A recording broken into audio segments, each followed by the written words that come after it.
Chris. Nice to meet you. Oh, Callie. Nice to meet I'm you. Chris.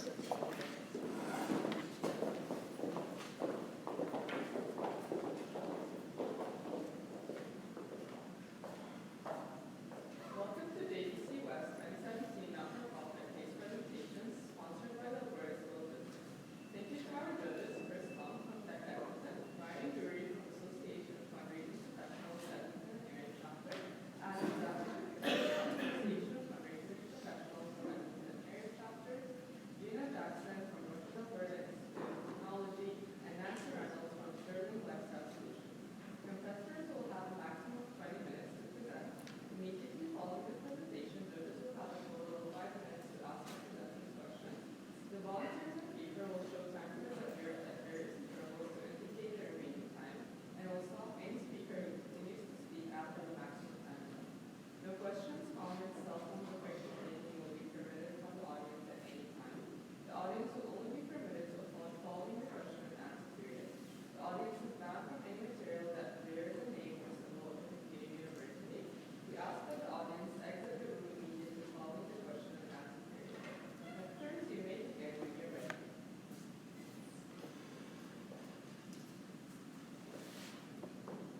I want you all to take a moment and picture something in your minds. You're standing at the edge of a river, and as you look across the rolling water to the other side, you see yourself. It's yourself in the future, the person that you dream to be, and it's who you imagine yourself being one day. And now I want you to imagine all of the supports in your life, the mentors you've had, the tools you've been given by your connections, by people around you, as stepping stones across this river to the person who you want to be. You need these supports to get where you envision yourself going. Your organization today is standing at the edge of a river, and you are trying to find these supports and trying to create a plan to cross that river. There are challenges ahead, but we believe with our recommendation for you, you will be able to get to that point that you envision. We are Connect Consulting. My name is Sierra, and these are my colleagues, Christina and Callie, and we are so excited to have you here today. Thank you for coming. So before we moved into developing our recommendation, we really wanted to get at the core issue for you today. We know that you had a recent removal of the expected funds, that $250,000 that you were expecting to receive. So that is a hit, and that is a challenge that you will face, but we believe you can get through that. Additionally, you have a lack of direction. You need to set those objectives, and you need to carry them out yourselves. But today is really about developing a strategy for you moving forward. So overall, we need to help you develop a sustainable model today. And we believe that our recommendation for you today is the stepping stones to cross that river to the self you envision in the future. And that recommendation is to create a UOC graduate experience program. It will be a 2-year certificate and will really draw on experiential learning and allow you to connect with that endowment fund.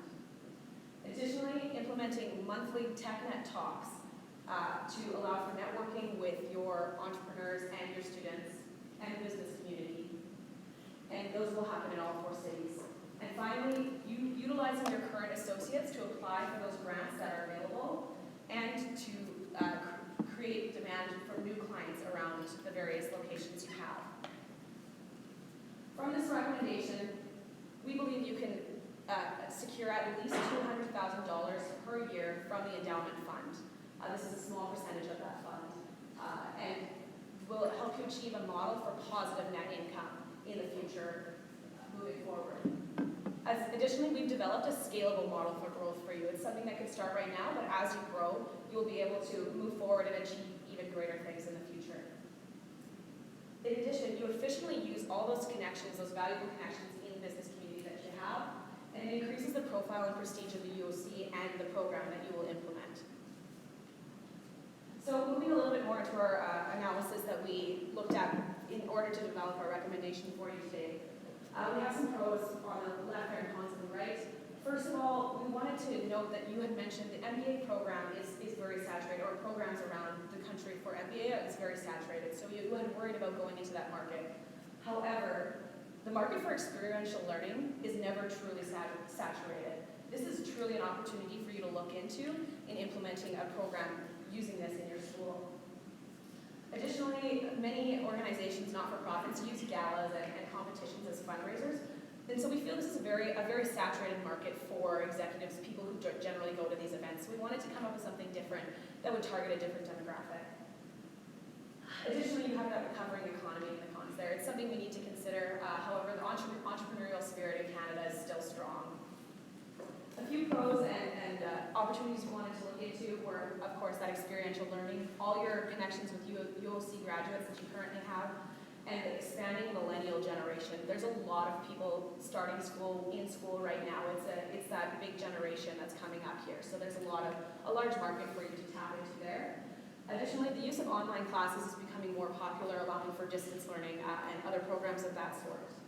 And finally, you have the opportunity for extra rental space in the future in Saskatoon and Winnipeg, based on growth that we believe will happen in the future through our recommendation. Internally, you have your staff, you have yourselves, and all of your associates that you currently have, as well as the faculty through the UOC. You have connections with the business community across Western Canada. You have that $65 million endowment, which at the moment you do not have access to, but through our recommendation, we believe they will have incentive to support your program and support this experiential learning program. Finally, you have a 20 company capacity in your current facilities, so 20 startups, that capability, but you're currently only using four of those spots with clients renting out the spaces, or going to be renting them out in the next year. Additionally, you did have that loss of 250, but we believe this won't be a problem for you with our recommendation. And one thing we do want to consider is you are really a small startup. You are similar to one of your clients, so you do have some strained resources. So we don't want to put too much onto your plate at the start, making sure that any events we plan are within a reasonable scope and will be truly beneficial to your organization for the work that you have to put in. So before we move forward here, I'd like to pass it on to Callie to really talk about the decision criteria that we developed from this analysis. Thank you, Sierra. So we've developed 3 decision criteria for you today, which guided our recommendation and the alternatives that we chose. So the first thing aligns with your focus. So your focus is why you do what you do, and it is so imperative to your organization, and we don't want to lose that in continuing to move forward. As well, financially sustainable. We want to ensure that our recommendation is financially sustainable and can allow for growth, or allow for you to continue as an organization and have the funds to do so. Thirdly, we have future growth. Our recommendation, we want to ensure our recommendation allows for that growth, and it allows you to expand and help new clients and students and help them do what you do and why you're so good at it is extremely amazing, and we want to pass that along to the students and the clients that you serve. So when we balance all of these 3 decision criteria, that's going to really empower you and create a strong recommendation. So the 3 alternatives that we have chosen for you today are: the first is collaborating through competition, the second, schmoozing your student tie, and the third is creating experiential learning opportunities. So I'll go into each of these in a little bit more detail. So the first being collaborating through competition. So in this alternative, we see creating a competition of sorts, where entrepreneurs are invited to showcase their businesses and present to local business professionals, and allow for a little bit of feedback from those business professionals as well. They can compete for funding to put back into their organization for growth. However, this does require intensive planning, and we don't see this as really financially sustainable for your organization, as you'll just be giving those funds back to the people competing. The second is schmoozing your suit and tie. So in this alternative, it's a gala event of sorts, in which it will feature a panel of angel investors, maybe local professionals from the business community, and it will just showcase their knowledge, in which the public can come and buy tickets to and listen to them speak. However, this really does lack financial sustainability. As Sierra mentioned, the gala events are really oversaturated. I'm sure you know of 3 or 4 per month. So we don't see this as a great alternative, as you have potential to not get the really reach that you need. As well, they're expensive to plan, and this doesn't really entirely align with your focus. So the third alternative in our recommendation for you today reach out to students and allow them to work with your clients, so the the startups that you currently serve, and have them really put their knowledge back into these startups and help them grow and help them cross that river. Now, this really does align with your focus, and it allows you to grow into the future, which is extremely exciting. You can take on more students in your program, and you can take on more startups and really help them reach success. This does provide a sustainable source of revenue, as you'll be getting tuition from the students in your program, and you're cutting costs by not having to pay them wages, but they're still helping you with your business work. So this does as well as utilizes resources that your organization has. So we've developed the decision criteria matrix for you. We have our alternatives across the top and the decision criteria on the bottom. Now this decision matrix is on a scale from 0 to 8. 0 being it doesn't align with the the decision criteria. 8 being it does align with the decision criteria. So I just want to highlight a few things. In alternative 1 is not financially sustainable, as I previously mentioned. And in alternative 2, it really doesn't align with your focus or allow for growth, as I previously discussed as well. But alternative 3 does strongly align with all 3 of your decision criteria, and for a total of 19. So if we move along and revisit those decision criteria, we can see that, as previously mentioned, alternative 3 really creates a strong alternative, and it balances all 3 alternatives, just creating that star in the middle. So when we were working with you, we couldn't help but notice that one stat stood out to us, and it was that 80% of new startups fail in the first year and a half. So they were standing at that river, they looked across, they saw the person they wanted to be, they set up those stones, or they thought they did, and they took that first step, and it wobbled and they fell. Can you imagine putting all that planning in and having your dreams and your hopes disappear? What you do for these organizations gives them the opportunity to really follow their passion, follow their dreams, connect with that entrepreneurial spirit, connect with the future that they envision for themselves. Without organizations like yours, businesses would struggle to get on their feet and to get those first steps laid. You are the first stepping stone for many of these businesses. And that's really what we're here today, is helping those businesses achieve their dreams. And in order to do that, we need to help you achieve your dreams. Through our recommendation today, we believe we have laid the stepping stones for your organization to get to the other side of the river and allow you to reach out a hand and help other businesses cross that river. Christina will tell you exactly how you're going to be able to do this. Thank you, Sierra. So our implementation plan consists of 4 main phases.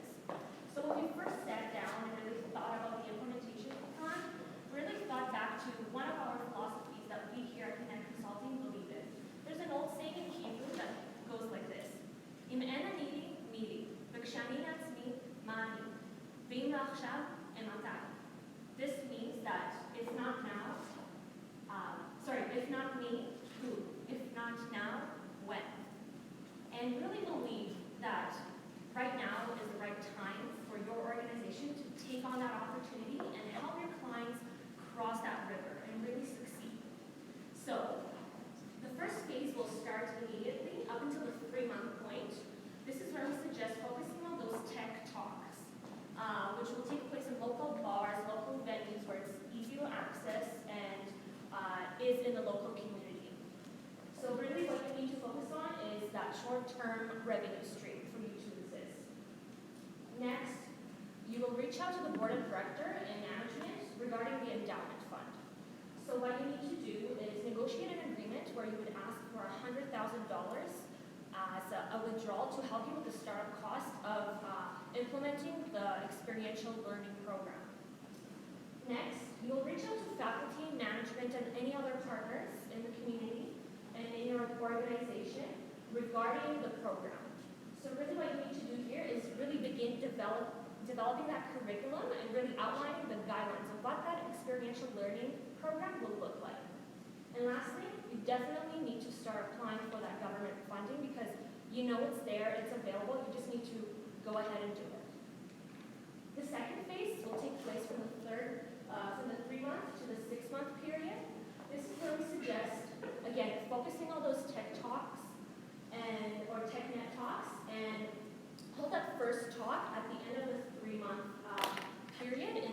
4 cities. So we suggest anticipating about 30 or 20 to 30 participants in every event with about a $15 ticket price per event. Next, you really need to develop that curriculum and meet again with those partners, management, and faculty. You really need to draft up a curriculum guideline for that program. And next, you need to focus on a social media campaign to really push and advertise and target those stakeholders that would be interested in your program and would get involved. Next, you need to submit those government applications for funding.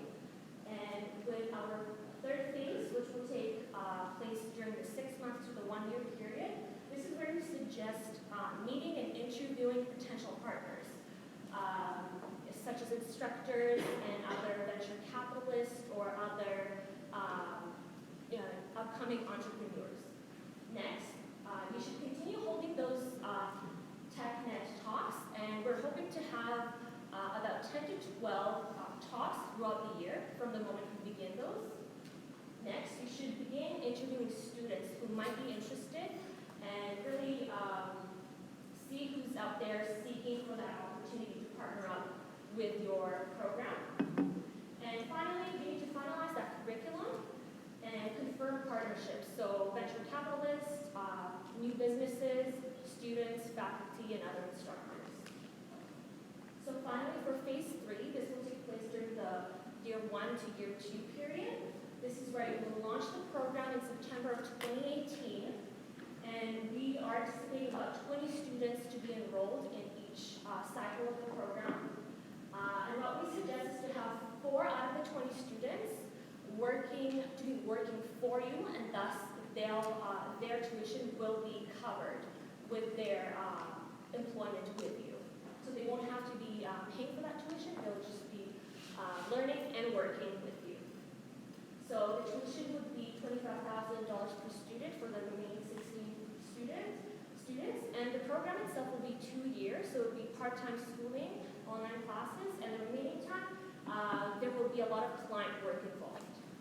And lastly, you need to meet with the board of directors and management regarding the endowment fund. This is where you're going to discuss the repayment of your initial $100,000 withdrawal from the fund, and then request for another $200,000 to cover the tuition of the 4 students that will be working for you to really make up for that loss. So looking forward, you really need to analyze what is going well, what can be improved going forward, and really continue with that social media marketing campaign. Really make sure that the awareness is still there regarding your program. And lastly, continue analyzing that curriculum and adjusting it to the demand and supply that you're seeing in the 4 different provinces. So as you can see from the budget, we are, and it might look scary, you might see that you're operating at a loss for the first year, but you don't have to worry because you still have that $100,000 remaining from your previous funding. So you should be perfectly good to go looking forward. And now I'll pass it off to Sierra to discuss some of the risks we've identified. So anytime we develop a recommendation, we always want to make sure that we look at those risks, that we identify any wobbly stones, so when you go to cross that river, you aren't going to slip and fall. It's very important to us that our clients trust our recommendation and know that we know where we're coming from and that we've analyzed all the possibilities. So we did look at a few ones that came up, and the first of those is the potential of low registration. We did consider it, however, we feel the likelihood is quite low, and your ability to mitigate this is quite high. Finding 20 to 30 students across Western Canada for a program it should not be too much of a challenge, and if it is, you have your 3 associates who will be working on student recruitment. You can invest some additional funds into marketing as the return from that will be well made up in the following years. Another risk is the possibility of endowment rejection, of withdrawal from that endowment. We also feel that the likelihood of this is low, as $200,000 per year is less than 1% of the total endowment. It's something that they'll likely be making up every year, and to have their students involved in this program, getting those management skills, that was part of the purpose of this fund. It's exactly what that fund was created for, is giving money to a program such as this. So we feel it is extremely unlikely that they will reject it, and if you take the time to plan and develop a careful proposal for this, you could potentially even end up with more funding than what you would be requesting. So before I close it up here, I just want to go back to why we're here today and looking forward across that river. With our recommendation today, we've laid out the stepping stones for your organization to cross that river, to achieve your goals in the future and who you want to be in the future. We'd like to thank you for listening to our recommendation today, and if you have any questions, we would love to take them at this moment.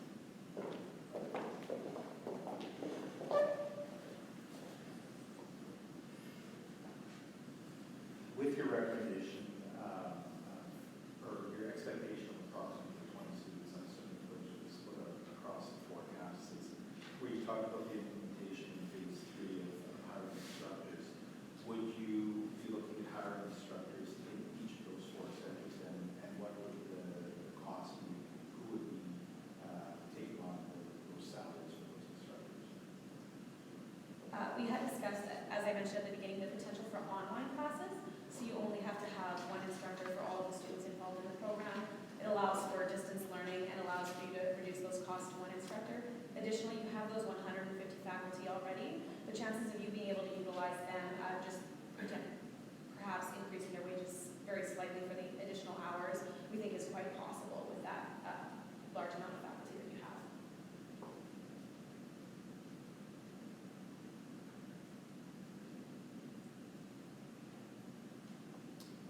So to talk about the immediate needs, you're essentially talking about a complete overhaul of the entire program.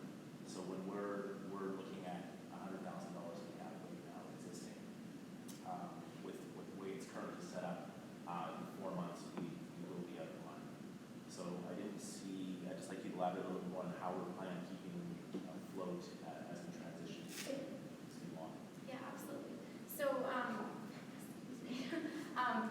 As we move forward, we hope to see the tuition revenues grow and increase, so that will increase the revenue quite a lot. As well, included in the expenses, we have the startup costs and other costs associated with starting this new venture for your organization, which has caused you to go into a loss. So as those tuition revenues increase and those expenses decrease, you will be operating for sure as profit. And we see the potential for you to start your own endowment fund and maybe put those revenues back into your own organization and allow them to grow over time. And just to add on to what you said there, we also wanted to have you approach that endowment fund to look at some additional assistance with startup capital for this program, and that would be what you would be repaying them as a loan in the future. So it's something that you take out now to help with this program, something that will truly benefit their students, and then be able to pay that back to them in the future when you make it back with those revenues. In addition, the TechNet talks will be bringing in some consistent revenue monthly for you from all 4 areas. Do you know of any successful benchmarks that have done this or something like this that you can refer to? I'm personally familiar with